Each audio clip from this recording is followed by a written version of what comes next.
Hello, everybody. Thank you for listening to the Healthy Project podcast. I am your host, Corey Dion Lewis. Today, I have a great guest with me talking about having this conversation that needs to be amplified. We need to be talking about more because it is going to affect a lot of people in our community, and especially the communities that we're serving, those under-resourced and underserved. I have Sister Mary Haddad here with me today. Sister Mary, thank you so much for being here. I really appreciate it.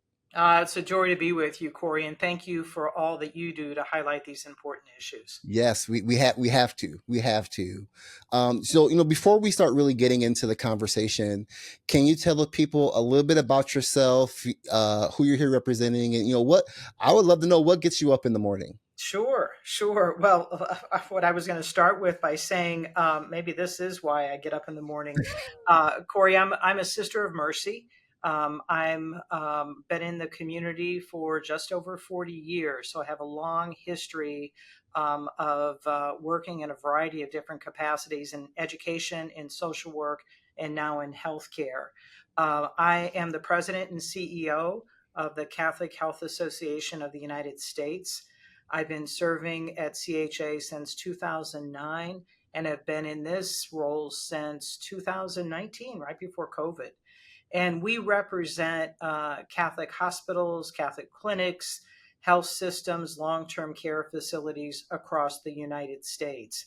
And Corey, I would want the listeners to know that I think what's important about Catholic healthcare is the long, rich tradition we have of serving in this country.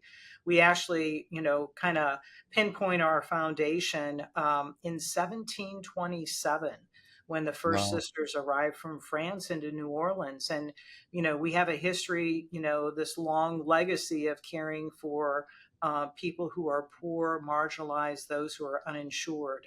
And we care for 1 in 7 patients in this country. Many of those are on Medicaid. And so we represent, a very large footprint of healthcare in the United States. Wow, there's a lot of work to be done there. So I appreciate you being in this position. I know a lot of people have heard about these proposed Medicaid funding cuts, but they don't really. I don't think a lot of people really understand. Can you give our listeners kind of an overview of the proposed Medicaid funding cuts? Sure. Corey, let me start by first saying that people don't always understand. Medicaid is a joint state and federal health program, unlike Medicare. All right. So I think it's important to know that. And I would say it's more than a health program. It really is a lifeline to so many people in order to ensure their, flourishing in their communities. It provides access to care for those who need it most, the poor and the vulnerable, pregnant women, elderly, disabled, and always by ensuring their dignity. So I think it's really important we understand that 1 in 5 people in this country actually are on Medicaid. Half of all children in this country are on Medicaid, and 41% of all births in this country are covered on Medicaid. So when Wow. we start, yeah, it's phenomenal when you really look at the large impact in the population this will affect. Um, so when we talk about these funding cuts, there are a variety of different ways that Medicaid will be impacted. It's going to, just general comment, all of these cuts will potentially lead to a decrease in access to healthcare services and an increase in the uninsured population. And remember, since the passage of the Affordable Care Act in 2010, we've leaps and bounds in ensuring that number of uninsured has decreased in this country. So the cuts, work requirements is the one that we've been hearing a lot about. And this is mandating that adults who are eligible for Medicaid expansion meet the new and burdensome, reporting requirements. That's number one. We can talk a little bit more about Hmm. that because that seems to get the greatest buzz. The second is on there will be more frequent eligibility redetermination. So it's been a process of having to apply each year. Well, now there's going to be more frequent eligibility checks to ensure that the people who should be on Medicaid are getting it, and those who shouldn't be on it will be disenrolled. Mm, Um, there will be a repeal of much of the Biden administration had put forth in terms of streamlining eligibility in the enrollment processes. Corey, I'll say in another life, I was served as a social worker in inner city in St. Louis, and did work in helping people enroll, and it is a cumbersome process. And so to put more loopholes here will only have a greater opportunity for people to make mistakes, not right. get paperwork in, the whole host of things. So that's really concerning. Two other issues that are bubbling up quite a bit. There will be a limit in provider taxes and state directed payments. And I will say, those get into more technical, financing mechanisms, but it will really restrict the state's ability to pay for it, basically, right? I said it's a split program between the state and the government. The states have to figure out how they're going to pay their half. And these are mechanisms that will enable them to do the financing for Medicaid in their state. Um, they're going to curtail what we call retroactive eligibility. So if someone comes in, shows up in an emergency room, they're uninsured, there will be some assessment that this person would be eligible for Medicaid. We're going to put them on Medicaid, and we're going to go Right. ahead and work as this. And so they're going to do some restrictions in our ability to do that. They're going to shorten the period for which individuals can receive Medicaid coverage for those past medical services. So that will be a challenge for our providers and our hospitals. And one thing that's not getting talked about, but I think we need to elevate, is that they're going to eliminate the incentives for states to adopt expansion for the Affordable Care Act that's in there. And so we know that many of our states have been expanding Medicaid. Hmm. They're going to eliminate the incentives to encourage states to do that very thing. So that's a laundry list, and as you can see, it's a battle to deal with each of those challenges. It sounds like to me, Sister Mary, it sounds like it begs the question to ask, and you don't got to answer. But for me, it's like, who is this benefiting? Fitting. It doesn't sound like Good this is question. benefiting anybody with all the things that you talked about and that we're hearing about around these cuts, and it just begs the question of like, well, why why are we doing this? So and that kind of does lead to my next question, is this, why is this issue, and you kind of really said it in your last answer, the urgency of the right now. There have always been questions, and the topic of Medicaid I feel like has came up over years, but right now it feels like there's more of a sense of urgency now more than ever. Can you kind of talk about that a little bit? Yeah, I've been thinking a lot about this one. In my estimation, whenever anyone loses health care, it's an urgent situation to Hmm. get them enrolled because, you never know, right, when you're going to need it. And Right. so I want to say this urgency is because healthcare is a critical lifeline. We know that we have access to primary care, to acute care, to those essential services that we need, and to uh, uh, consider all these potential cuts that will have negative impact on those who are currently covered. I think it's unconscionable to think about that.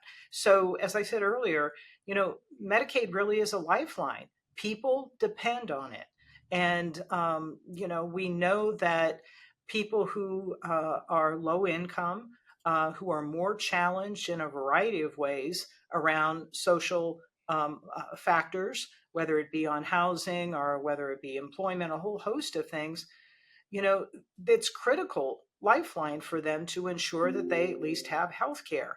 And I would say, Corey, again, I've worked as a social worker years ago.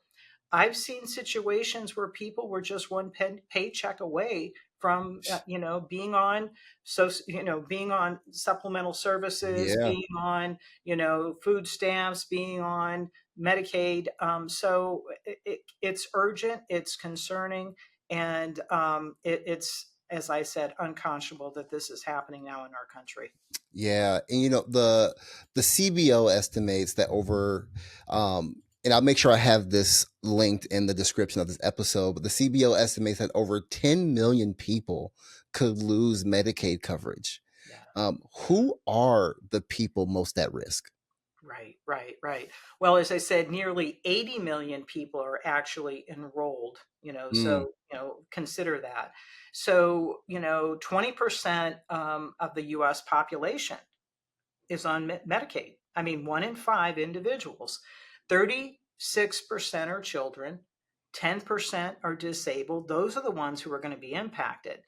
I said at the introduction that 41% of all births are on Medicaid, so nearly half the yeah, children with special health care needs.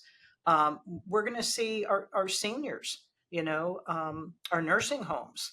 The Medicaid covers nursing home care. And so that's the primary payer, and those folks are going to be impacted. And I think it's important also to note that when people lose coverage, they still get sick. It's not going to stop them from showing right. up at the hospital, the emergency care. And what's going to happen? They're going to be sicker when they get there because they didn't get the primary care they needed, or they held off on going because they don't want to accrue high, medical debt. And so our ERs are going to be more overcrowded than what we see now because people are going to go back to using the emergency department as their source of primary care. Yeah, that is a point I have not heard a lot, and that is so important. Our emergency rooms, as I'm sure you're aware, are already doing way more than what Right. they should be are capable of, and this has the potential to really make things a whole lot worse. Right, right, right, right. Um, what do you say to those who believe you kind of talked about some of the kind of the overview of the cuts, but what would you say to those who believe the work requirements will reduce dependency rather than coverage?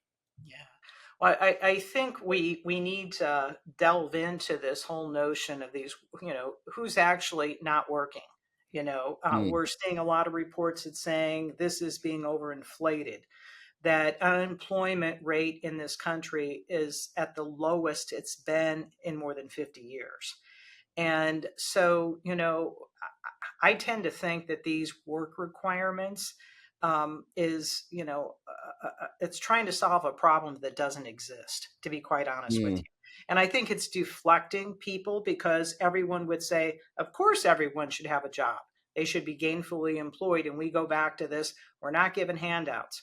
Well, I would say that this is, not the issue. It's being, communicated. And right. I also believe, and I said this earlier about some of the, the processes. It's going to become more burdensome, and it's going to require more paperwork multiple times a year, and it's actually, going to perhaps only focus on a very small percent that may not be employed because they're taking care of children. They don't have Mm, daycare. They're taking care of elderly parents. And so, how do they manage that? So, there are other, and I said that earlier about social issues that are impacting people who are poor.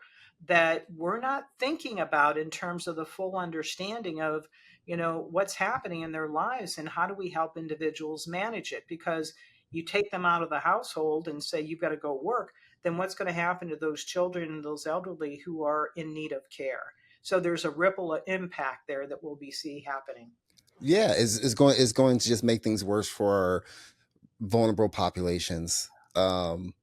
I will say, so far, doesn't sound like there's a whole lot of light at the end of the tunnel. But this is something that's super important, and something that I heard too, and read is some states could see enrollment drops as high as 26%. How are state governments expected to manage such drastic changes? Yeah. I think that's going to be the challenge, is because states have finite resources. They have a certain number of limited resources. And so we're going to start to see a lot of, cost shifting. And they're going to raise taxes, or else they're going to cut services. One of Mm, the two. You don't have a lot of options here in order to maintain coverage in these Medicaid populations. So, this is also going to disproportionately impact states already who have limited budgets. mm, Look at southern states. You can pinpoint some of those. And so what we're going to see in this country is a real exacerbation of regional disparities in healthcare, across the country, just because of limited state budgets. The money's got to come from somewhere. Only two right. options: cut or raise taxes. Right. Which, I don't think a lot of people really understand. I feel like those that maybe be in agreement don't understand that this is going to affect your pocket in some way, regardless if you're on Medicaid or not. If this goes the way that, it's going so far. Yeah, Corey, absolutely. If I can just, say a little bit more about that, I think, if we think this is only a problem for people who are on Medicaid, we're Yeah. foolish, because it's going to have a ripple effect. If people are going to come for care, and we're going to provide care for all, Catholic health care, cares for everyone who comes to our doors. And so those, those costs are going to have to be, covered somewhere. So Right. we're going to see overall costs go up for all people, not just the impact on people who are on Medicaid. No, that is so important. I 100% agree. Um, Can you tell me a little bit, how would these cuts affect the ability of states to fund, basic healthcare services? And you kind of talked about that too. It kind of makes it a lot harder. Yeah, yeah. So, some of the things that at least I'm going to again speak from my perspective in Catholic healthcare. We're recognizing the fact that healthcare is just not about primary care. Go to your doctor once a year and go to the hospital when you're sick, right? So we have to look at all things that impact our health. you know Hmm. uh, what we call now are the social determinants of health. We know people who don't have access to safe housing will have an impact on their health. People who don't have healthy foods will have an impact on their health. So all of these things that we've recognized that are now an important piece of the whole healthcare picture will not be paid for. We're not going to be able to do services we've done in the past, and even around, let's use maternal health. So Hmm. we have, again, it's unbelievable, high, maternal mortality rate in this country. You think a country like the United States, and people of color, women of color, are dying in childbirth. Why Yeah. is that? And so we've employed a lot of programs, through our members, around addressing the maternal health crisis in this country. Those programs aren't going to be, able to be sustained in a long term if we have to focus everything back on acute care services. We've also employed programs such as PACE, all inclusive care for the elderly, home based programs. that are so important, particularly as we see a growing senior population in this country. Dental services. I mean, people will think, what's the importance of that? I'll tell you this: when I worked in the hospital, I saw the number of people who came in with systemic infections because they had poor oral health care. Man, so So important. it's so important. So we have to understand all those types of things are going to get cut as a result of this. Yeah, it is a ripple effect for sure. Um, something I'm curious and I would love your input on is, how might these changes impact employment in the healthcare sector? Yeah. You know, we certainly know that hospitals are anchor institutions, Hmm. and so we employ a lot of folks within healthcare.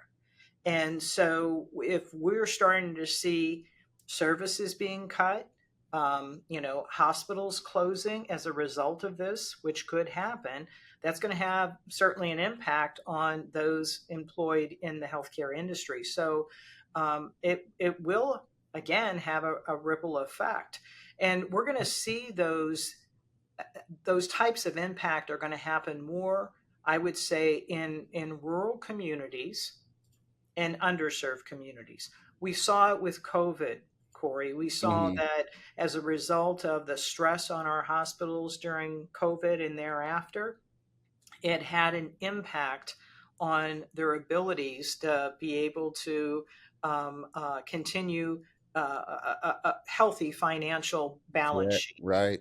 Yeah. Right. And now, it leaves the potential now someone may have to drive even further just for the simplest of care. Um, Yeah, yeah. I was talking with a CEO in South Dakota yesterday, and she was saying because of some of the challenges that they're having, that in some areas, women have to drive 2 hours for pregnant women have to go 2 hours oof. for their prenatal visits. Wow. Yeah. Oh my gosh. And um what would these cuts mean, Sister Mary, what would they mean for, Catholic health systems and hospitals around the country? Yeah, yeah. Well, Corey, this gets at the very heart of why Catholic healthcare exists.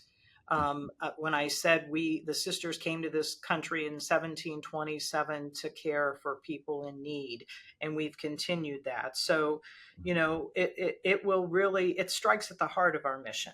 And what will we need to do? And again, we recognize that we have finite resources. We have a certain amount, of ability to be able to, care for a growing need. Hmm. And so this will jeopardize our ability to provide essential services, to keep these clinics open or hospitals open. So we're going to have some serious work to do to figure out what exactly will have to cut, what will we be able to do in order to continue our mission.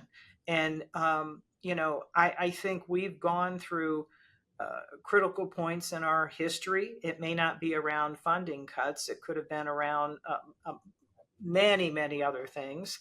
But we saw ourselves through it because um, we're committed, and we're going to be here in the long run and the long game. Yeah, and I love that you said that about, being your commitment. And I'm curious on, what is, CHA doing to push back against some of these proposals?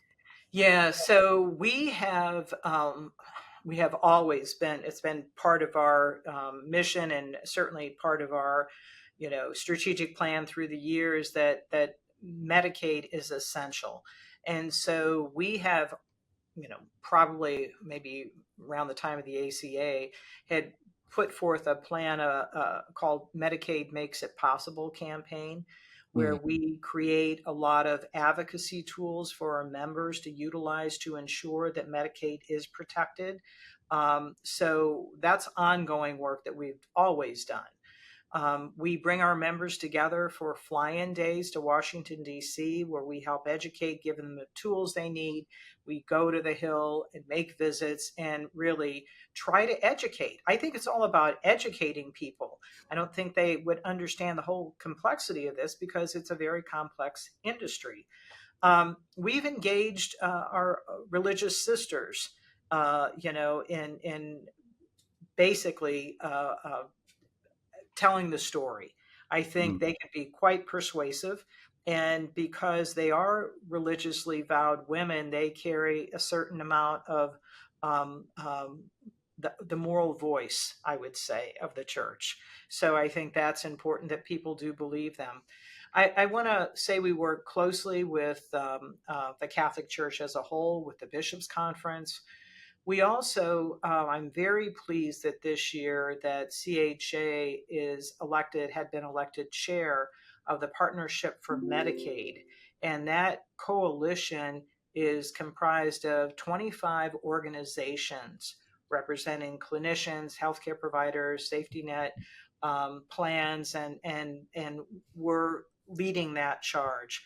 Corey, yesterday we just had a press briefing.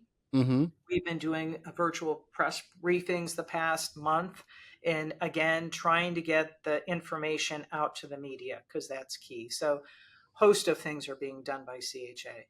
Yeah, so I mean, it sounds like all the people that need to be at the table are at the table trying to make this happen. Uh, but also, thinking about that, what can a concerned citizen do to get involved? Is there something that someone that's not in the health sector or public health sector or whatever, but they are passionate about in keeping their communities healthy? What can they do? Right. Well, I want to say this past weekend, we saw across our country what people can do when they gather, Right. right? Yeah. And so we need to keep speaking up. We need to make sure our voices are heard. And I want to say when elections come around is when politicians will come to the local area and want to get the vote. So let's hold them accountable to what they said they would do for us, and they need to hear from us. And so I think there's a lot. Oftentimes I talk with people and they say comments like, well, I don't know how to, I don't know what to do. They feel helpless. If we get complacent, we're complicit. I think Mm. we've got to get involved. No, 100%, 100%. If you're not saying anything, you're not using your voice, that's what you got, right? That's You right. got to use your voice. That's You know, right. Sister Mary, we talked a whole lot about what's wrong right now. Tell me, what gives you hope right now, in the middle of all of this? Well, Corey, I say to people, we live in hope, and our late Pope Francis claimed this year as a year of hope in the church and in the Mm, world, and um, I often wonder how people who don't have faith keep going. So I want to say that is the anchor for me personally in terms of my faith. But I also think it's not just faith in my God, it's faith in people. I mean, we've got remarkable people across this country who have been, leaders on the ground. They may not be known in Washington, but they're known in their local communities. And the work absolutely. they do, day in and day out, ensuring justice. I think I stand in awe and admiration of them. So, uh, I reference what happened this weekend with protests across our country, and I'll say majority were peaceful protests. That gives me hope when people start to get engaged, when people are able to take responsibility for their neighbor and say, we are about this together.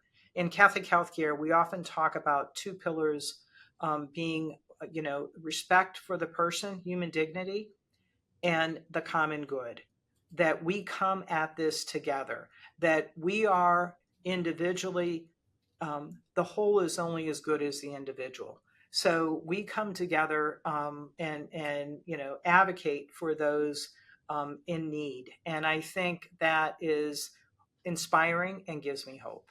No, that's real, and I'm gonna leave it at that. I don't want to add. I can't add anything else to that. Sister Mary, thank you so much for being on the Healthy Project with me. For anybody that wants to learn more about CHA, about you, or or stay connected to what's going on, where can they reach out to? So go to our website, chausa.org, and you will find a ton of information. You'll find ways to access me, our advocacy staff. I just would invite you to reach out. Awesome. Again, Sister Corey, Mary. Sorry, go ahead. yeah, I want to say again, thank you for all you're doing and giving a platform for these critical issues. I'm very grateful. Yeah, oh, 100%. I feel like this is the way I can use my voice and allow and amplify others. So I am about that life, 100%. Wonderful. Again, thank you so much for being here. And everybody, thank you so much for listening and watching the Healthy Project podcast. I'll holler at you next time.